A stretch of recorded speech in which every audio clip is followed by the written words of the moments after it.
इंसान के मरने के बाद जब उसे दफना दिया जाता है तो उसके एक दिन के बाद यानी 24 घंटों के बाद उस मुर्दे की आंतों में एक ऐसे कीड़ों का गिरोह जन्म लेता है। ऐसे कीड़ों का गिरोह अमल में आता है जो उस मुर्दे के पखाने के रास्ते से बाहर निकलता है और साथ में नाकाबिले बर्दाश्त बदबू फैलाना शुरू कर देता है, जो कि दरअसल अपने हम पेशा कीड़ों के लिए एक इनविटेशन होता है, एक सिग्नल के तौर पर काम करता है। और ये ऐलान होता है बिच्छू और तमाम कीड़े मकोड़े उस इंसान के जिस्म की तरफ हरकत करना शुरू कर देते हैं और उस इंसान का गोश्त खाना भी शुरू कर देते हैं। और आप ये जानकर हैरान हो जाएंगे कि इंसान की तदफीन के 3 दिन के बाद सबसे पहले इंसान की नाक की हालत ख़राब होना शुरू हो जाती है। 6 दिन के बाद इंसान के नाखून गिरना शुरू हो जाते हैं और 9 दिन के बाद इंसान के बाल भी गिरना शुरू हो जाते हैं और 9 दिनों के बाद इंसान के जिस्म पर एक भी बाल मौजूद नहीं रहता और साथ साथ इंसान का पेट भी फूलना शुरू कर देता है और 17 दिन के बाद पेट फट जाता है और दीगर अज्जा बाहर आना शुरू हो जाते हैं।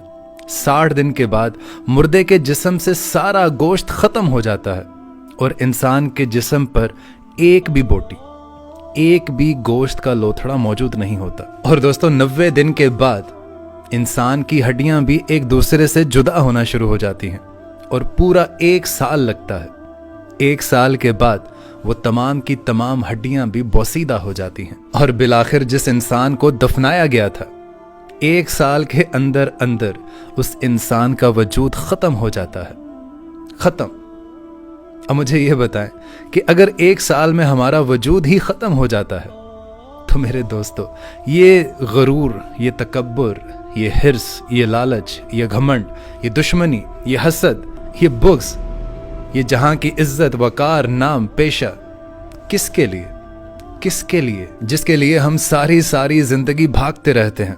ना हलाल की तमीज़ की, ना हराम की तमीज़ की। हमने पैसा इकट्ठा कर लिया, शान व शौकत बना ली, लेकिन आखिर में 1 साल भी नहीं लगा आपको सफ़ाए हस्ती से मिटने में। और जितनी भी ये मैंने कैलकुलेशंस आपको बताई ये साइंटिफिकली प्रूवन है, ये साइंस के मुताबिक है। अब आप मुझे ईमानदारी से बताइए कि इंसान की हैसियत ही क्या है? मट्टी से बना है, उसने मट्टी में ही गर्क हो जाना है।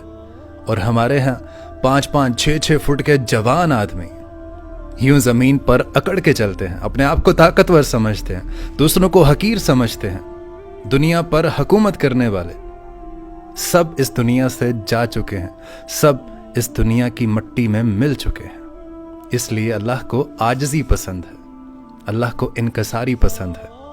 दुनिया में आप एक चंद दिनों के मेहमान हो बस, लिहाजा आपको अपनी आखिरत की ज़िंदगी की फ़िक्र रहनी चाहिए।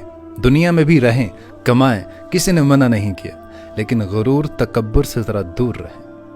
अपनी आखिरत की फ़िक्र को अपने ऊपर लाजिम कर लें।